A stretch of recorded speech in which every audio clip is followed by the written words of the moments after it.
Le premier débat suivant notre ordre du jour.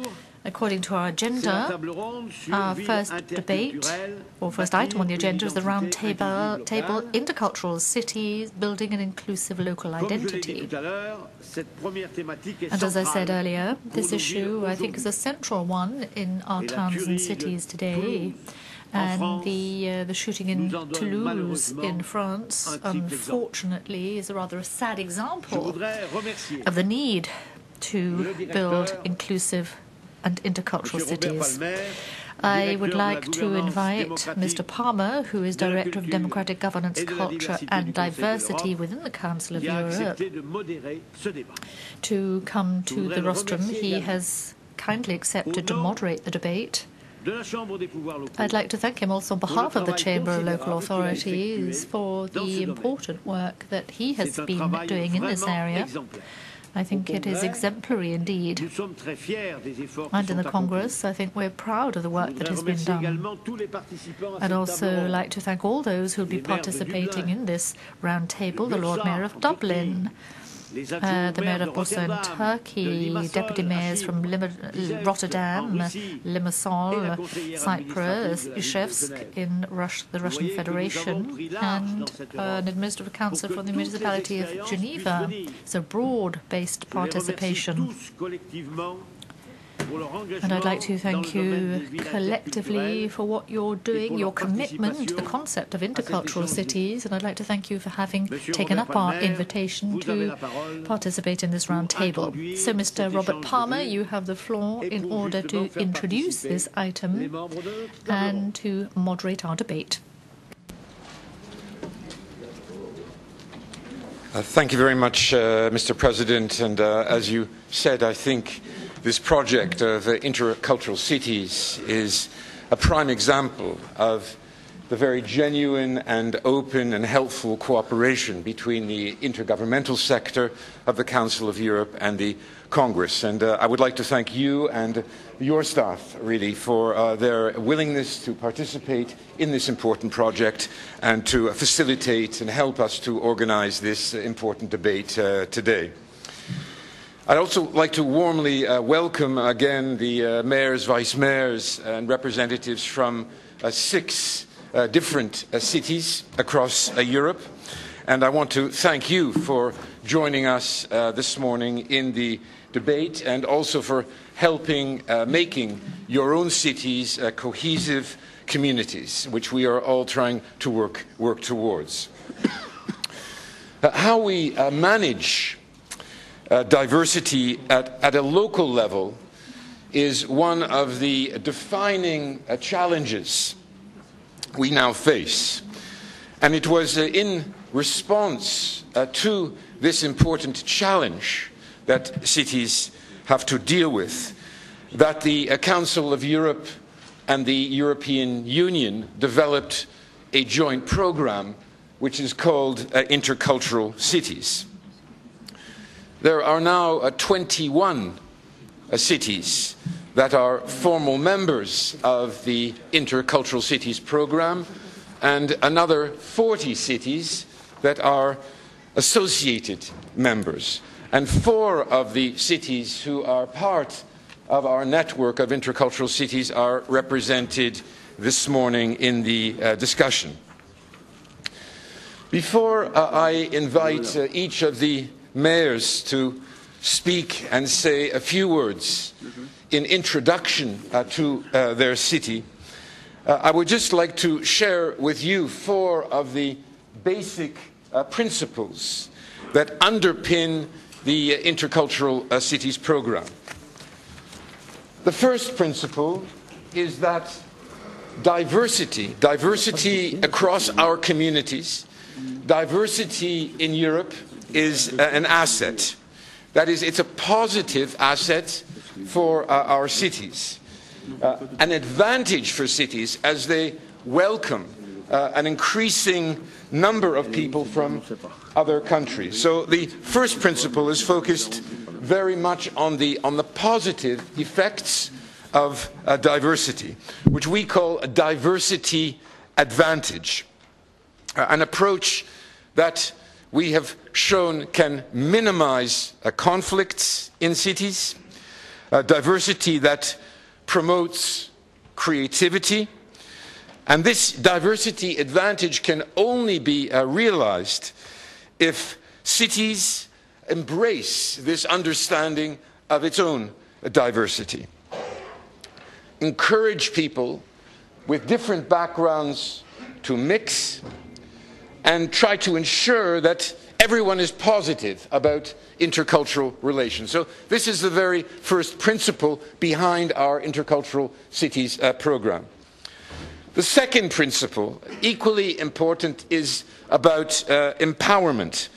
That is being positive about intercultural relations in a city, largely by empowering leaders and by building positive intercultural relations through giving resources to places and projects and activities that are encouraging people to meet and work together. And within this program of Intercultural Cities, we've identified many such remarkable projects, inspiring models for cities, education centres, business incubators, neighbourhood community centres, schools. Each city has its own group of institutions and projects and activities which show in practice how interculturalism can be developed. The third important principle for intercultural cities relates to the institutions. That is, the need to build institutions in cities that are inclusive, including political institutions that reflect the diversity of the populations that they serve and represent. And these political institutions then develop consistent policies with regard to every service in a city, which also promotes the notion of interculturalism. And the fourth principle, the final principle that I just wanted to mention in the way of introduction, is a principle about the importance of communication. Written and spoken communication by the mayor, by all the political leaders in a city, by the media, by inhabitants, a communication style that promotes diversity and that actively combats discrimination and xenophobia, to reinforce the values of a city identity that is inclusive and a city that belongs to everyone. But these are simply principles. Principles and concepts don't make a city work interculturally. Because success is not only about declarations and intentions, but about practice. Managing intercultural relations in a city, large cities and small cities, are far from easy, and it takes courage, often political courage and leadership. Which brings me to the interesting panel of mayors who we will hear from now. And this roundtable will be organized in three parts. The first will be a very short round of introductions, so that each mayor or vice mayor can speak about their own city for 2 or 3 minutes. The second part will focus on a number of issues that are affecting intercultural cities through a discussion with the 6 mayors, to hear about their specific initiatives and models and problems. And then we will have about a half hour left for your own comments and questions from anyone in this chamber. So there will be an opportunity at the end of this debate to hear your own reaction based on your own experience of practicing interculturalism in your cities. First, I'm very pleased to present the Lord Mayor of Dublin, who will be the first speaker in Ireland, Mr. Andrew Montague, I had the pleasure of meeting the Lord Mayor when Dublin agreed to become an intercultural city, and personally was introduced to remarkable initiatives in Dublin that are promoting diversity.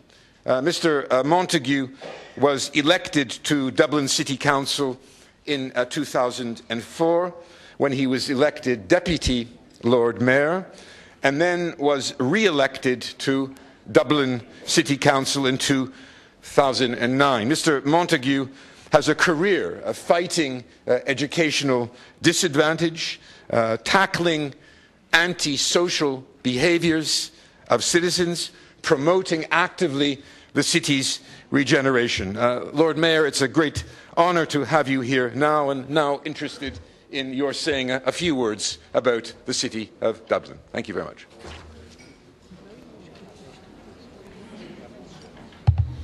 Mesdames et Messieurs, bonjour à tous. My name is Andrew Montague and I'm the Mayor of Dublin. And just want to say that before I got involved in politics, I volunteered for a variety of anti-racist groups in Dublin, and I hope that I've been able to take some of my passion on that subject into my work as Mayor. Dublin formally became a member of the Intercultural Cities group just last September. But of course we have been involved of the work of the group since it was first founded and since the publication of Phil Wood and Charles Landry's book Intercultural Cities back in Liverpool in 2007. Since joining the city, we're very proud that we were ranked number 4 of the cities in terms of our intercultural work. And I want to thank my colleagues Declan Hayden and David O'Donoghue for the work they've done in Dublin. Dublin has, I think, a unique history in terms of immigration because for 200 years we have largely been a country of emigration. We're a very small country, we have a population of about 5 million, but worldwide about 70 million people claim to be of Irish descent. But things changed for us in the 1990s as our economy started to grow. And it was only really in the last 20 years that we became an immigrant country. And that changed very rapidly. We've gone to having virtually no immigrants to having about 15% of our population in Dublin as immigrants today. In more recent years, in the last few years, we've had to face an economic crisis and unemployment, and that's thrown up some very new challenges for us. So what are we doing in Dublin to combat anti-racism and to encourage interculturalism? Well, we've developed a strategy on integration and we have a charter for the City of Dublin, both launched back in 2008. Our strategy, One City, One People, is a campaign that was launched in 2010 that states that Dublin clearly does not accept racism or discrimination.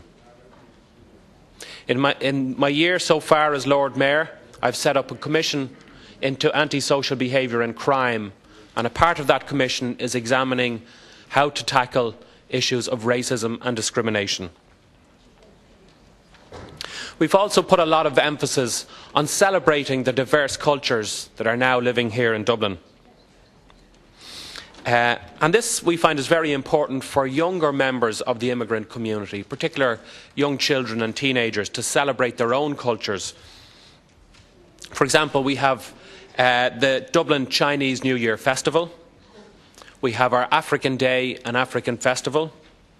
We will be having Experience Japan. And we've just finished our Russian Festival in the last few weeks.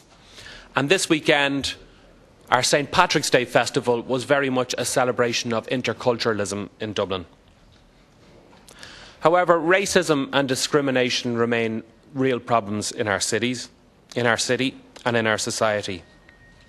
And one thing that we've noticed is that our African immigrants, I think, face more discrimination than other immigrants into our society, and that's something that we have to acknowledge and have to deal with. Human beings are still driven by fear and lack of education and false information that can lead to prejudice, discrimination and intolerance. And it's vital that we work with all of the other cities in Europe to learn how best to tackle these problems. I'd like to take this opportunity to thank the Intercultural Cities project on behalf of Dublin City, to Robert Palmer, to Irina Guidakova, Phil Wood, and to the entire team of the Directorate of Democratic Governance, Culture and Diversity at the Council of Europe. We from Dublin want to thank you very much for your work. I'm also pleased to announce today that Dublin will host the main conference presenting the results of the Intercities projects in February 2013 as part of Ireland's presidency of the EU. In addition to the cities here in the ICC, we hope to invite cities from outside that network that are interested in the work of the Intercultural Cities. And we will also work with the ICC outreach partners in Montreal, Mexico, Japan and the United States. So I want to extend an invitation to all of you here today to join us in the conference in Dublin next year, where we will look forward to hosting you and give you a very warm Irish welcome. Thank you very much.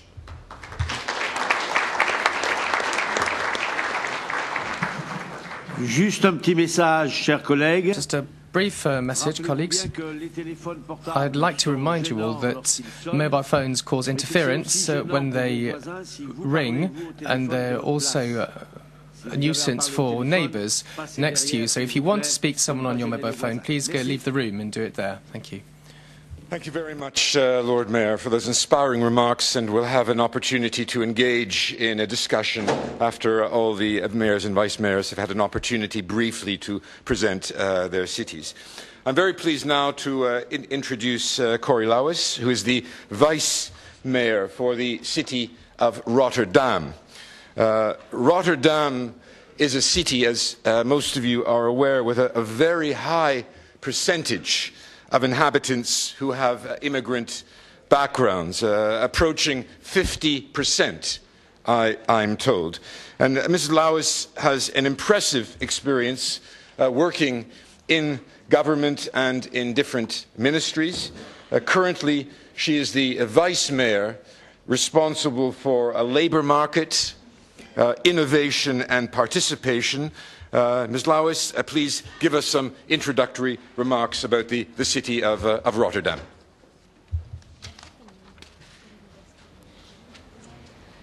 Thank you so much. Good morning. Cities are attractive to people wanting to get ahead, and Rotterdam is one of them. Cities are where people are able to climb the social ladder. And we like to think of Rotterdam as one of these cities where you really have a workshop in which rough diamonds are cut, rough diamonds from everywhere. And one may perhaps think it's a bit of a shame to see them leave, to sparkle somewhere else when they're cut nicely.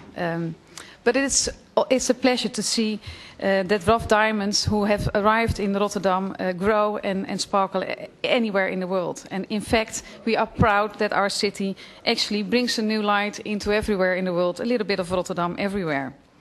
All these diamonds are a little bit the ambassadors of our city as well. Rotterdam is well known for its port. It's an international important city and has always benefited from international contacts all over the world. Contacts that have been clearly visible, but also reflected in the types of industry. If you just look at the economic structure in Rotterdam, you can see how much is reflected by its international contacts with the port.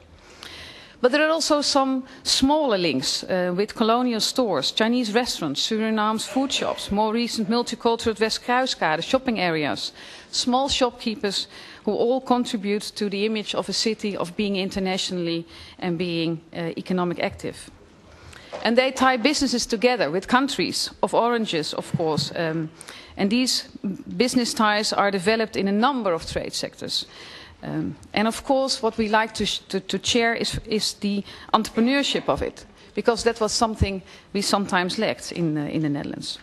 Children of the first generation have shops, and their children are doing better and better. What we like to invest in is not only in the economical side, but also in music, in youth cultural melting pot activities, and we do so. Where do we stand? As said by Mr. Palmer, more than half of the population has a bicultural background in Rotterdam. And we see a lot of social advancements. taking place. We see even more integrating results. We have done recently a report with Amsterdam just to compare the two cities, just to know where we are. And this report is called The State of Integration. And it shows that the second generation is doing much better than the first generation. So many youngsters are now being educated at the university level, and they're doing even better than people coming from backward regions in the city, elsewhere. But the ethnic cultural origin is not the only factor in an arena in which many other factors of a city play a role. And of course, through increased ethnic diversity of people born and raised in Rotterdam, on a neighborhood level, the native immigrant dichotomy loses significance.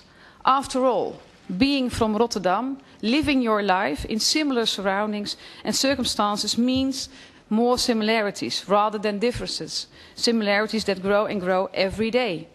And at the same time, we see that the bicultural runner-ups are moving faster to other areas. When first they have their university degree, they move. And this implies a strong floating population with only limited relationship with the urban society in some specific neighborhoods. And we see a lot of problems centered in these specific neighborhoods. We believe that we should aim for an urban society in its totality and not focusing on specific target groups. We must, as a municipal government, continue to strive for a healthy urban economy, a safe and a pleasant environment, and accessible facilities for everybody, no matter where from. As I said earlier, we are not there yet. We do see in statistics an upward movement, but we also see for some specific groups a standstill. Some groups are missing the connection and are lacking behind, which can also be dangerous when it's just piled up in specific neighborhoods, as we have. And that's of course a challenge we have to face as a city. We have to encourage people just to make sure that these people are noticed and that they are trained, that knowledge and skills are getting achieved. Inside, outside the labour market is a theme which is quite something we have to look into. Just to give you a figure, the young females from 26 to 34 years old with a background Turkish Dutch and Moroccan Dutch, half of these young women are not working at all, and they raise children and they live from very low payments, sometimes from their husbands, sometimes from benefits. So we have to keep working on education, development of all talents, and of course active participation in the labour market is key to us. Just to give you one specific example. Last week we had the election of the city initiatives, and this was an election for grand designs for the total city. Everybody could just have a plan, and everybody from 12 years and older, specifically aimed also at youngsters, could vote for the initiative they liked best. And they voted, the people of Rotterdam voted, and there was a prize of 4 million euros. So it was a big prize. It was not something small, because we aimed for a grand design for the totality of the city. And they voted for a huge wooden bridge. And this bridge connects the center of the city with the northern part, which is not so doing well. So I think it's wonderful to see that the people really take their own responsibility to join together for a better Rotterdam. Thank you so much.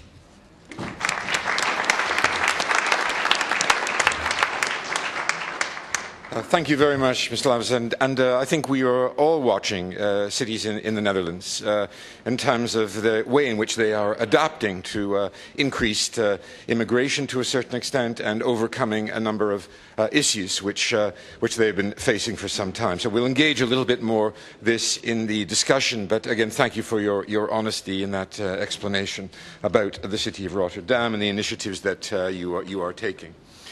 Madame Sandrine SALERNO, qui a été maire adjoint. She's was deputy mayor of the city of Geneva between 1999 and 2007. She was elected mayor of Geneva in 2011. She is the fourth woman, in fact, to have held this position since 1842. Geneva is an extraordinary city. The canton has very innovative policies, international ones too, and the city of Geneva is one of these cities that belongs to the Intercultural program. I'd like to give you the floor. Very much indeed, Chairman, ladies and gentlemen, dear friends. First of all, I'd like to thank you very much indeed for inviting Geneva to come and talk to this. I've been given 3 minutes to talk to you about my city. I will give you a brief outline, therefore, of Geneva and go over some of the examples and experiences that we've had and some of the difficulties we've had to contend with as well, and that we come up against now and again, and I'll go into some more detail, if need be, in the debate that will be held later on. Geneva is geographically located in the heart of Europe. It's quite a small city of 200,000 inhabitants, but it's very much at the heart of a larger area with 2 million people, with intercultural gatherings and meetings, because this is juxtaposed between two cantons, Geneva, Vaud, and of course France, a neighbouring country. Geneva, as you know, is an international city. It's a European headquarters for the United Nations. It's a city that's also at the heart of quite major international stakes and matters. It's not only the European headquarters of the UN.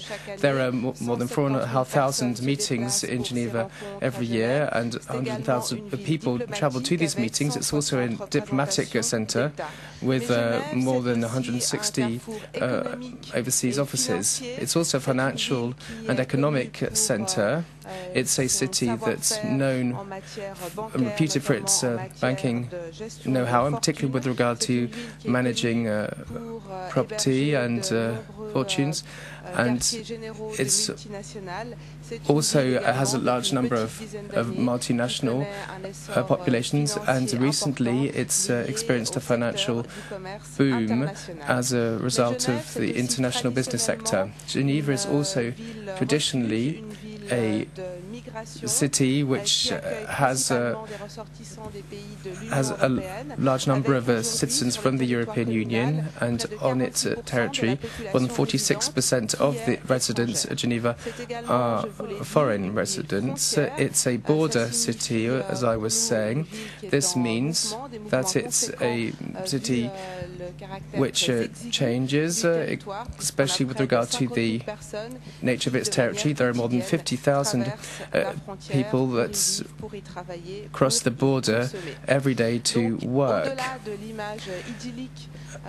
Above and beyond this slightly idyllic image that I've painted to you of my town and the feelings that you have, Geneva is of course an international city which embraces very different populations, both international populations, NGOs, migrants who have come to work in Geneva. Now, above and beyond this slightly idyllic image, is everything all rosy? Well, the answer is, of course, quite different in some aspects. It's very difficult in Geneva, of course, to manage on a day-to-day basis all the different challenges surrounding intercultural matters, because it's not simply being a multicultural city or town that you can be sure that there will be policies designed to ensure that all different populations come together.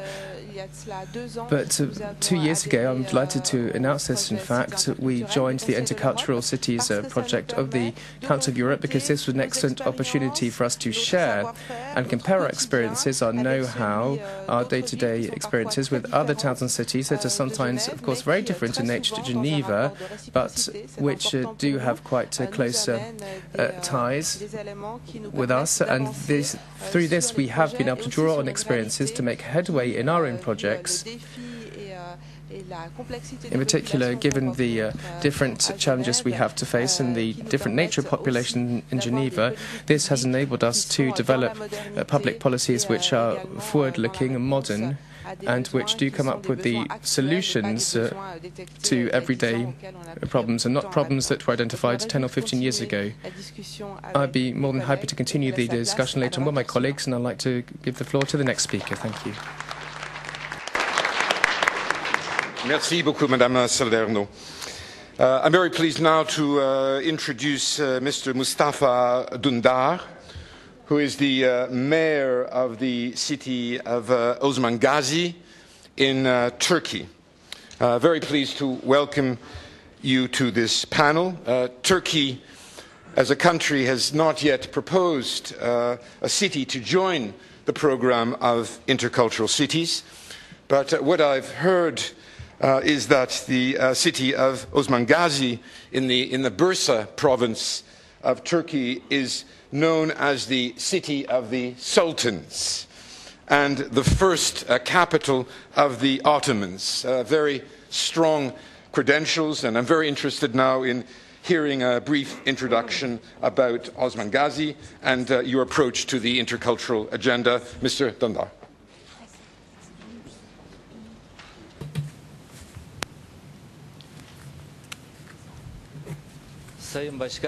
Mr. Chairman, distinguished colleagues, I would like to greet you with my deepest respects.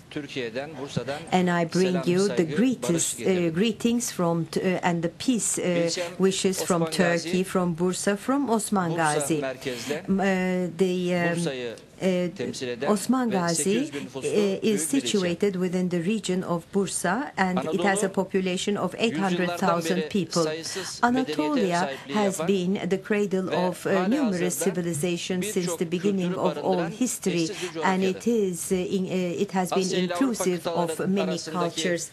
It is positioned between Asia and Europe, and therefore Anatolia has always assumed the function of a bridge. And Roman civilization, Greek civilization, Ottoman civilization, Seljuki civilization, and many others flourished on these territories.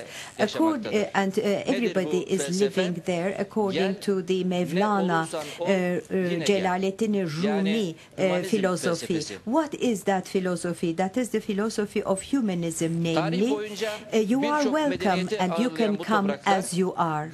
And these territories today also combine different ethnic cultures in peace together. Different cultures mean different ways of life. Different cultures mean different lives and different types of people.